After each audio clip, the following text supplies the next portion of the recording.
Okay, you ready for this one?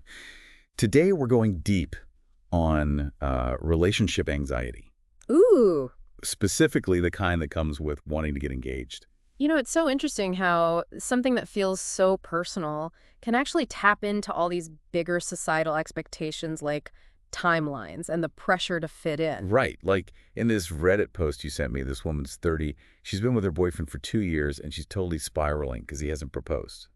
And she even did something pretty Yeah, extreme. she called the jewelry store pretending to be his sister. Wow. That is commitment. Talk about dedication, right?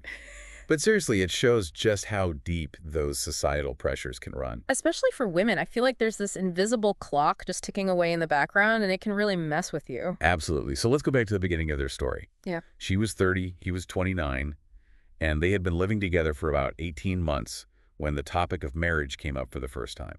Oh, and what happened? Well, his response was, too big a step. Ooh. Yeah, that's gotta hurt. Right. I mean, that initial hesitation could be a red flag. It could be cold feet, or maybe they're just not seeing eye to eye about their future. What do you think? Honestly, I'm thinking it's more about misaligned visions, especially after what happened next. What was that? So they go to his friend's wedding. And the thing is, this couple had only been dating for the same amount of time, but the girlfriend was 25. And ready for that ring? Exactly. And our Reddit poster, complete meltdown. Oh, yeah, that classic comparison trap. It's so easy to get caught up in what other people are doing. And it almost led to a breakup. Really? He managed to smooth things over, though. He promised to propose. By the end of 2025, they moved into a nicer apartment and even opened a joint bank account. Wow, those are some big moves. But actions speak louder than words. It makes me wonder, were those gestures genuine, or was he just trying to calm her down? That is the question, isn't it? But then things get even more complicated. Buckle up for this one. She has a near-death experience, Oh my gosh. and he tells her he wishes he had proposed. So you'd think that would be the push he needed, right? You would think. But he still didn't do anything. It almost seems like he only sees marriage as important during a crisis, not something he actually wants. Ouch, that's got to be tough to hear. Talk about mixed signals. And then, get this. He goes home for Christmas, and she's checking his location on one of those apps, Yeah. and she sees he went to a jewelry store. Interesting. And keep in mind, this is a guy who's never bought her jewelry before. So, of course, she starts to get her hopes up. I can only imagine. But 5 months go by, and still no ring.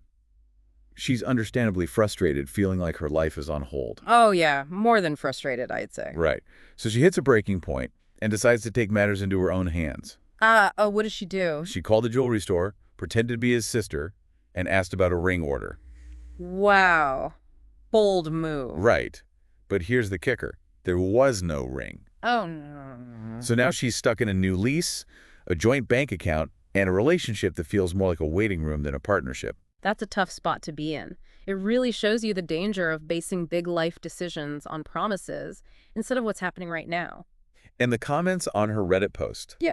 Let me tell you, it blew up. Yeah. Some were totally on her side, telling her to run for the hills. Others called her unhinged and psycho for what she did. Yikes. Talk about a mixed bag of opinions. It's like watching a relationship debate play out in real time. It really shows how complex this whole issue is, doesn't it? There's no easy answer when it comes to love and relationships. We all have different experiences, values, and expectations. Absolutely. And that's actually what makes these conversations so interesting, wouldn't you say? Totally. We've got a lot to unpack here. So much to consider about societal pressures, communication breakdowns, and self-worth. Yeah, we do. But before we dive into all of that, we want to remind everyone to hit that subscribe button so you don't miss any of our future deep dives. And if you want to keep the conversation going, head over to Shauna Pelage on YouTube and let us know your thoughts. We always love hearing from you. Absolutely. And we're going to break down those comments even more because they offer some really valuable perspectives, even the harsh ones. Right. So let's get back into this Reddit saga and see what wisdom or maybe warnings we can find in all the feedback. It's crazy how many people in the comments were focused on that joint bank account. They were like, red flag, red flag. I know, right? Like mixing money before you're really committed. It's kind of like building a house on sand. It's just asking for trouble. Exactly.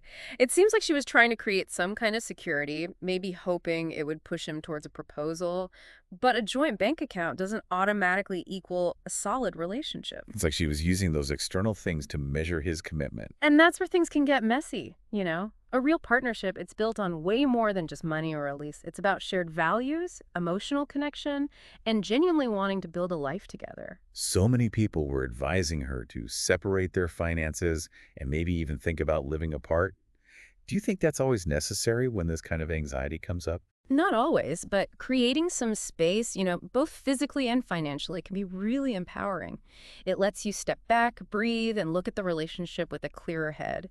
It's about taking back your independence and making sure you're not trapped. Like hitting pause and giving yourself permission to really evaluate things without feeling pressured or obligated? Exactly. That space can help you grow, whether it leads to a stronger relationship or you realize it's time to move on.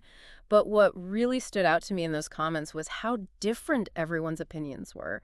Some were all for her, telling her to dump him and focus on herself, and others, they called her crazy and controlling. It was like watching a relationship debate happening live. It just shows you there's no one right answer when it comes to love and relationships. Everyone's got their own experiences, values, and expectations. And it's those different viewpoints that make these conversations so interesting and make you think. It reminds you that you can't judge someone else's journey or try to force your own beliefs on their situation.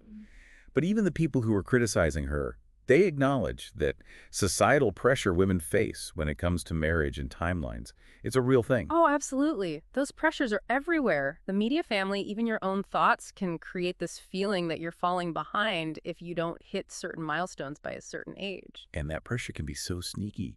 It gets into your relationships and clouds your judgment. It can make you question your worth, make you settle for less, or push you to make decisions out of fear instead of love.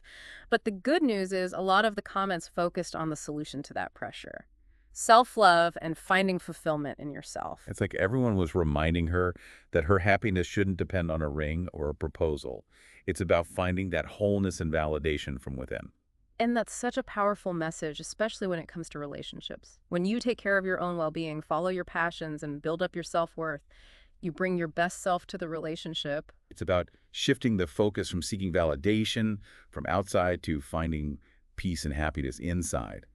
Because ultimately, true fulfillment comes from within, wouldn't you say? Absolutely. And when you come from that place of self-love, you make choices that align with your values and who you truly are, no matter what society expects. But for those who are feeling that pressure, that anxiety about timelines and commitment, where do they even start to deal with it? It can be so overwhelming. Like you're Yeah. drowning in expectations. How do Yeah. you find solid ground? Yeah. It can feel like you're trapped, right? Yeah. Between like what society expects and not wanting to be too pushy with your partner. It's a tricky balance. But, those societal pressures, they're often based on these old-fashioned ideas about relationships. We live in a time where relationships are changing, and so are the timelines for commitment. So how do you deal with that external pressure while still staying true to your own wants and timeline? It's like you're trying to find this middle ground where you're honoring yourself but not feeling like you're disappointing everyone else. It starts with awareness, recognizing those pressures exist, but they don't have to control your choices or your timeline. And then it's all about open and honest communication with your partner. Talk about your hopes, fears, and expectations for the future. Oh, and don't forget to listen to their side too, right? It's a two-way street. Exactly. It's about making that safe space where you can both be vulnerable and share your true selves without judgment. And sometimes that honest communication might make you realize you're just not on the same page. And that's okay sometimes. It is. Sometimes the most loving and brave thing you can do is walk away from a relationship that's not working for you anymore. It's not about failing, it's about finding a new path that fits who you really are. It's about knowing you have choices, and you deserve to be with someone who loves, respects, and values you for you, not for some box you can check off on society's list. Exactly. And for those who are on the other side of this, the partners who are dealing with the anxiety, it's so important to really listen and validate their feelings. Don't brush off their concerns or make their experience seem small. Like, just acknowledging those feelings are real and valid, even if you don't fully get them or feel the same way. Right. And if you're not ready for marriage or you have doubts about the future of the relationship, be honest about it. Say how you feel clearly and respectfully. Avoiding tough conversations only leads to more hurt and resentment later on. It always comes back to that open and honest communication. It's the foundation of any healthy relationship.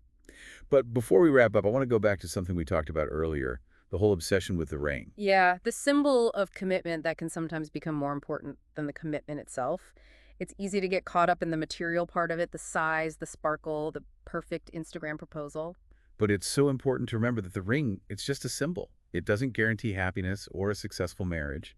It's the love, respect, and commitment you have for each other that really matters. And those qualities show up in the little things every day. The way you communicate, the way you support each other, how you handle the ups and downs of life together. It's about building that strong base for your relationship, one that's built on trust, mutual respect, and shared values. And remember, you have the power to create that.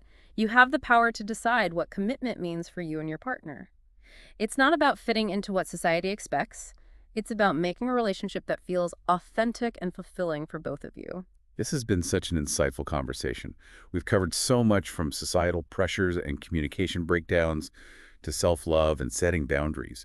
But before we go, we want to encourage everyone listening to subscribe and be part of our Voices of the Soul community. And if you want even more thought-provoking conversations about relationships, head over to Shauna Pelage's YouTube channel. We love connecting with you and hearing what you think.